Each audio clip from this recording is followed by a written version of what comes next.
کے بغیر دین مکمل نہیں. یاد رکھو، اللہ معاف کرے کہ میں کسی بھی اکابر امت کی توہین کروں، لیکن اکابر امت کتنے ہی بڑے کیوں نہ ہوں، نمونہ صرف نبی کی ذات، آئیڈیل صرف نبی کی ذات.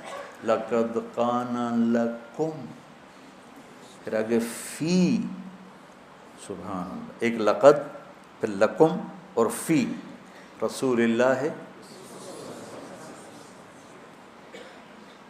ایک ہی ہستی ہے جس کے پیچھے چلو گے تو منزل ملے گی، وہ ہیں محمد مصطفیٰ. محبتیں بانٹو، محبتیں تقسیم کرو، نفرتوں کی آگ کو بجھاؤ اور اسلام پیش کرو. اسلام پیش کرنے کی مثال کیا ہے؟ میں کہتا ہوں بھائی جو 5 وقت نماز پڑھے گا اللہ اس سے جنت میں جگہ عطا فرمائے گا. یہ تو ہو گیا اسلام. اور مذہب کیا ہے؟ یہاں ہاتھ نہیں باندھنے، یہاں باندھنے ہیں، نہیں یہاں نہیں باندھنے، یہاں باندھنے ہیں. یہ ہو گیا مذہب. تو مذہب کی تبلیغ نہیں کرنی، اسلام کی تبلیغ کرنی. اپنی ذات کے لحاظ سے میں بار بار دہراتا ہوں کہ میری بات کو کوئی غلط نہ لے جائے. اپنی ذات کے لحاظ سے ہم امام ابو حنیفہ کے فتویٰ کو مانتے ہیں، اور امام ابو حنیفہ کے مذہب کی وہ تعبیر جو اکابر دیوبند نے کی ہے اس کو ہم راجح مانتے ہیں. راجح یعنی زیادہ صحیح مانتے ہیں. باقی سب کی عزت کرتے ہیں، سب کا احترام کرتے ہیں، سب کو سلام کرتے ہیں. ہمارے اکابر کا حال یہ تھا کہ مولانا اشرف علی تھانوی رحمۃ اللہ علیہ کی مجلس میں کسی نے کہہ دیا احمد رضا خان بریلوی، تو حضرت تھانوی اس پر شدید ناراض ہوئے. حضرت تھانوی کے ہاں تو فوری پکڑ ہوتی تھی نا، اتنے بڑے عالم کو اس طرح بے ادبی سے پکارتے.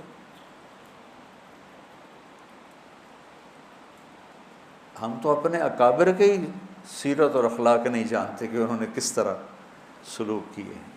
آج جو ہو رہا ہے وہی ڈھول گلے میں ڈال کے بجائی جا رہے.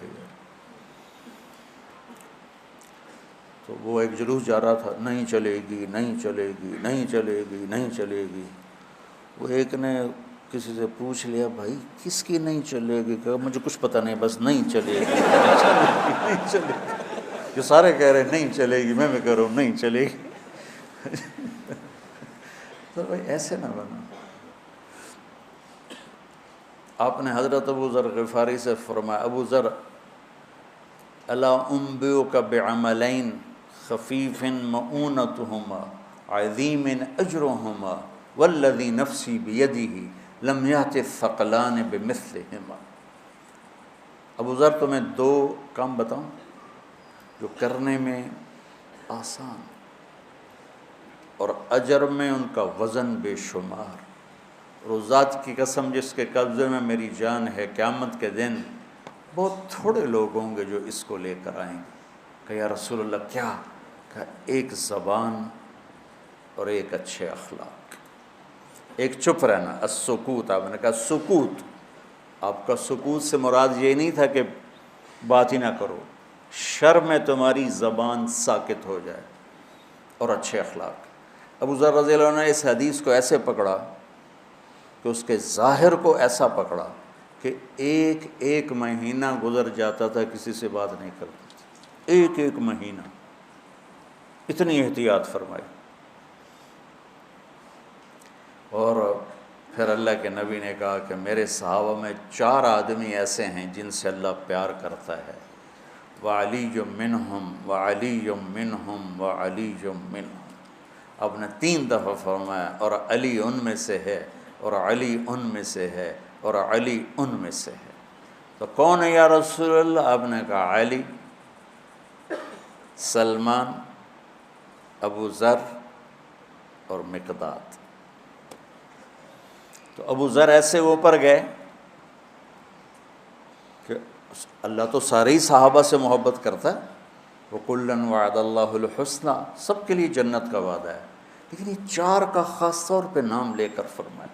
پر حضرت علی کا نام 3 دفعہ دہرایا اہمیت بیان کرنے کے لیے. بچوں میری یہ زندگی بھر کی نصیحت ہے، صرف اس درس کی نہیں. کہ اپنی زبانوں پہ قابو رکھنا۔ جہاں رشتے قریب کے ہوتے ہیں نا، وہاں زبان پہ قابو پانا مشکل ہوتا ہے۔ کوئی پرایا گالی بھی نکال دے تو آدمی پرواہ نہیں کرتا ہے، اور اپنا اوئے بھی کر دے تو دل پھٹ جاتا ہے۔ تو اپنوں میں پھر خاص طور پر بعضوں کی شادیاں ہو چکی ہیں، بعضوں کی ہوں گی، بیوی اور خاوند کے رشتے میں بچوں محبت کو باقی رکھنا اور حسن سلوک کو باقی رکھنا اور میٹھے بول کو باقی رکھنا، یہ تمام رشتوں میں سب سے زیادہ اہم اور افضل ہے۔